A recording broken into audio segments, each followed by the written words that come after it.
Hi everyone, welcome to another episode of Psych Talk.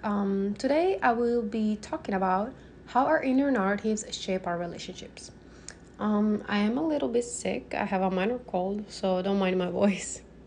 Okay, so have you ever noticed that certain patterns keep showing up in your relationships? Maybe you're always the one chasing love, or you feel like you can't trust anyone fully. Today, we're diving into the hidden scripts we carry. So, those little voices in our heads that shape how we view ourselves and interact with others.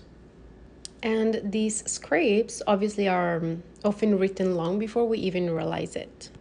So, what are inner scripts? Inner scripts are the subconscious beliefs that we have internalized based on past experiences, especially in childhood, right? Example of common inner narratives can be I'm not good enough, love always ends in pain, and if I don't give 100%, people will leave. I want to give an example so that you understand better what I'm talking about. So, let's say you grew up watching your parents' tumultuous relationship, right? So, constant arguments, eventual separation, and your parents' sadness and heartache, etc. So, from that point on, you probably internalized a powerful belief that love always ends in pain. And so, whenever you got close to someone, that thought lingered at the back of your mind, so shaping how you acted. And you might act very guarded, or you might self-sabotage your relationships. For example, you could push your partner away during moments of closeness, fearing that vulnerability will lead to heartbreak. Or you might avoid fully committing, believing that, relationships are doomed to fail anyway. And so I want you to reflect and kind of think about the way you act in relationships, both romantic relationships or friendships. And think about the ones that kind of failed, quote unquote, like they didn't last. Was it because of the same reason, like always the same reason, or was it different reasons? Because chances are that if the reason is always the same, and maybe the problem, I don't want to say it's you, but the problem might be one of those inner script that you have, and you're just projecting that inner script onto your relationships. And so think about, what's one phrase you tell yourself when things don't go as planned in a relationship? And think about where this belief might have originated. So if you want to, you can pause the episode real quick, grab your journal, and, think it through. Okay, so how do inner scripts influence relationships? Well, these scripts can impact trust, communication, emotional intimacy. For example, let's say a partner doesn't text back for hours. Well, let's break down some possible interpretations based on different scripts. Some people might think, oh, they're ignoring me because I'm not important. Some people might think they're mad at me. Some others might think they're probably busy and it's not about me. So it always depends on the relationship that you had with your parents or caregiver when you were younger. And probably if you think about, let's say, the script that popped up in your mind was, oh, they're ignoring me because I'm not important. That's probably the way you felt with your parents when you were growing up. Another example could be, let's say your partner doesn't acknowledge a milestone like a work promotion.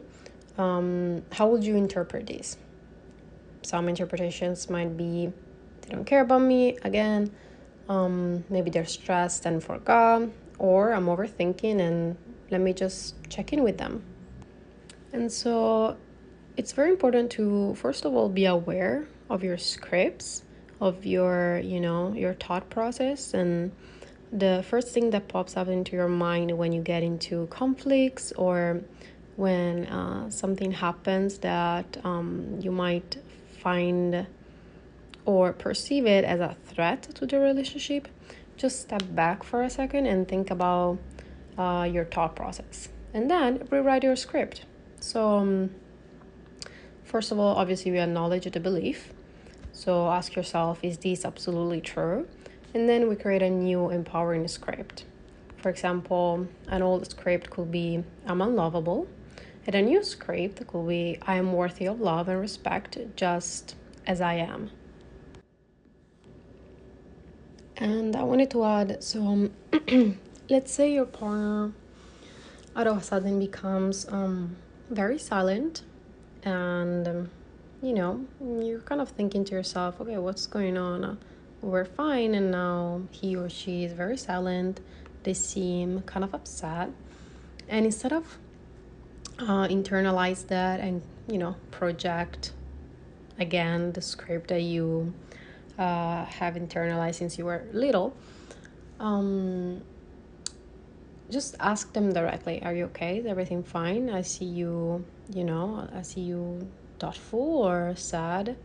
Is there anything I can do? And if they say no, I'm completely fine, then it's not up to you anymore, because you already communicated, hey, or pointed out, hey, I see you this way. I feel, when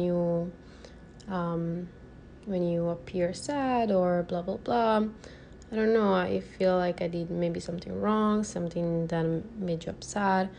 But if they say that everything is alright, then you did your job. It's not your problem to dig deep into it or ask again and again, because you're not supposed to chase after people. And if they say they're fine, even though they're not, well, then it's their problem.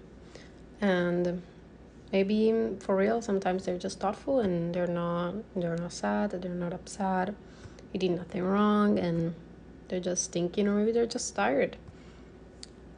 So now let's get back to the example that I gave you before. So let's say the script was that you had in your mind since you were little is that love always ends in pain. I cannot trust anyone to stay. The new script could be, love is a journey of growth. While not all relationships last, each one teaches me something valuable and helps me grow closer to finding a healthy and lasting connection. And how do we rewrite this core belief? Obviously, first we have to identify. So we identify the core belief, acknowledge the negative narrative, which is love always ends in pain. Then we challenge its truth. So reflect on whether this belief is universally true. Think about examples of healthy relationships you've seen or experienced. And then we replace it with a healthier perspective. So we formulate a new script that reflects hope and growth while still being realistic, obviously. And this shift doesn't deny past pain, but it reframes it to emphasize growth and resilience. And with practice, the new script becomes a guiding belief in future relationships. And that is it for this episode. I hope you enjoyed it. And don't forget to follow us on Instagram. We're called Psych Talk Pod. Have a good day.